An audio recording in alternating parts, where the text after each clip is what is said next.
గత ప్రభుత్వం నిర్లక్ష్యం వల్ల చేనేతలకు అన్యాయం జరిగిందన్న విషయాన్ని మనకందరికీ తెలుసు అధ్యక్ష. మరి 1924లో చాలా మంది చేనేతలు ఆత్మహత్యలు కూడా చేసుకున్నారు. అదే విధంగా వలసపోయారన్న విషయాన్ని కూడా మరొకసారి మీకు తెలియజేస్తున్నారు అధ్యక్ష. సభ్యులు కోరినట్లు థ్రిఫ్ట్ ఫండ్ మన ప్రభుత్వం రాగానే మరి జీవో ఎంఎస్ నంబర్ 35 పరిశ్రమల వాణిజ్యం విభాగం కింద 19/2/2019లో 8% ఉండేది. మరి ఇప్పుడు 16% మ్యాచింగ్ బటన్ పెంచడం కూడా జరిగింది అధ్యక్ష. మరి మనం అధికారంలోకి రాగానే 5 కోట్ల రూపాయలు థ్రిఫ్ట్ ఫండ్ కూడా విడుదల చేశామన్న విషయాన్ని కూడా మీకు తెలియజేస్తున్నాం అధ్యక్ష. మరి 14-19 ఏదైతే రాష్ట్రం విడిపోయి ఇబ్బందుల్లో ఉన్నప్పుడు మాన్యశ్రీ ముఖ్యమంత్రి చంద్రబాబు నాయుడు గారు 7,15,00,000 రూపాయలు థ్రిఫ్ట్ ఫండ్ మనం అందించాం అధ్యక్ష.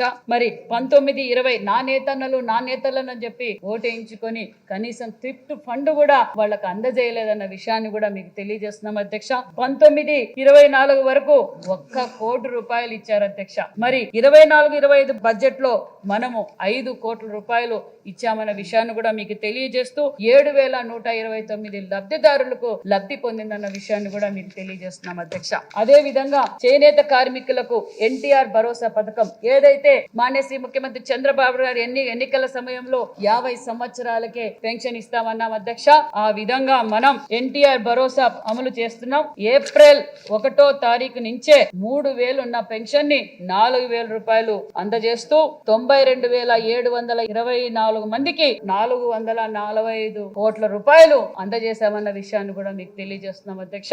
అది కేవలం 8 నెలలకే అధ్యక్ష. మరి వైసీపీ ప్రభుత్వం నా నేతన్నలు అని చెప్పి నేతన్న నేస్తానికి 191 కోట్లు ఇచ్చారు అధ్యక్ష. అదే కాకుండా మరి పెన్షన్ ఇస్తామన్నారు అధ్యక్ష. అది కూడా 250 కోట్లు ఇచ్చారు అధ్యక్ష. మొత్తం 441 కోట్లు ఇస్తే మనం అతి తక్కువ కాలంలోనే 445 కోట్లు ఇస్తూ థ్రిఫ్ట్ ఫండ్ 5 కోట్లు ఇస్తూ అంతేకాకుండా విద్యుత్తుకు ఏదైతే ఎన్నికల సమయంలో మనం మాట చెప్పామో చేనేతలకు 200 యూనిట్లు మరి మరమగ్గాలకు 500 యూనిట్లు అని చెప్పామో అందుకు 200 కోట్లు అంటే 650 కోట్ల రూపాయలు మనం ఇస్తున్నామన్న విషయాన్ని కూడా సభ్యులకు తెలియజేస్తున్నాను అధ్యక్ష.